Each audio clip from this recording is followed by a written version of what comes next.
My favourite thing to do at sunset? Actually, I'm just cooking and cleaning usually when I get home from work. So the very rare times that I do have off, it's usually in the garden really. You know, we get that beautiful afternoon glow in your garden, the birds are all settling down, and it's always the best part in the tropics. So yeah, try and be outside as much as possible as the sun sets. I actually really like the humidity in the wet season. I always, because I try and go to the gym every single day, I always go in the morning when it's around 9 o'clock, when it's the most humid. I really build up a huge amount of sweat and heat, and when I finish that hour cardio workout, the rest of the day feels really cool. And it's my way of coping with it. And I'm never really hot or sticky because I've done it all in the morning. So that's my way of coping. Well, I guess I've always been an artist first off. I sold my first piece of art to a gallery when I was 13.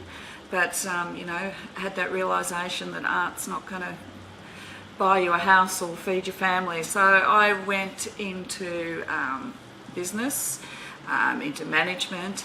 And I've always been good at making things, and I wouldn't say a bossy person, but I do like things organised. So I've always still participated in art, even when managing big businesses. It's something like breathing. When you're a musician, you find time to do it. I paint all the time. It's a way of stress, you could say. Not really, actually. It's quite stressful.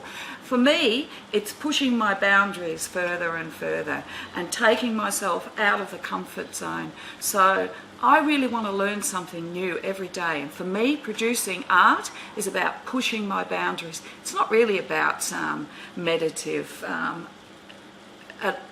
stage at all. It's about pushing the boundaries and really taking my brain further than what I thought it would be. And that's the really good thing about art, and that's what makes art interesting.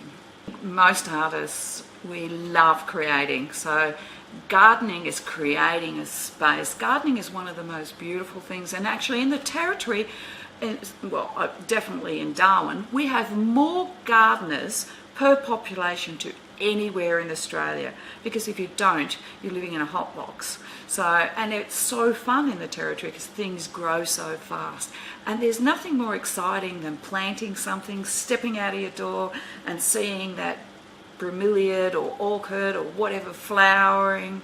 It's just a wonderful experience, and creating that space is just fantastic. Gardening is a wonderful thing and necessary in the territory to keep cool. I actually believe everyone's strengths are their weaknesses, and your weaknesses are your strengths.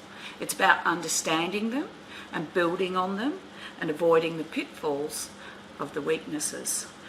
It's a thing you've constantly got to evaluate and work on. So that's how I look at it. Look, I'm a really impatient person. I consider that it is a weakness, but it's also a strength, because I don't dilly-dally around and I get things done. So, you know, it's a strength, it's a weakness, it's just about how you balance those things. Oh, look, I love reading. I probably read a novel a fortnight, maybe a week sometimes.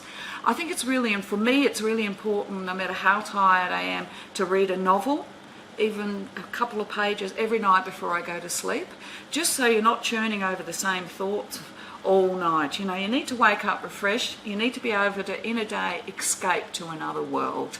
Otherwise, you just end up in a big soup in your head. So management, control of your stress and everything, reading is part of that for me, and exercise, of course, as well.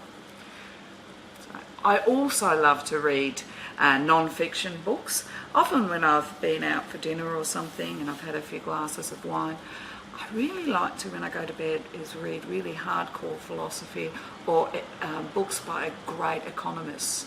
I don't know why, but for some reason it makes a lot more sense then.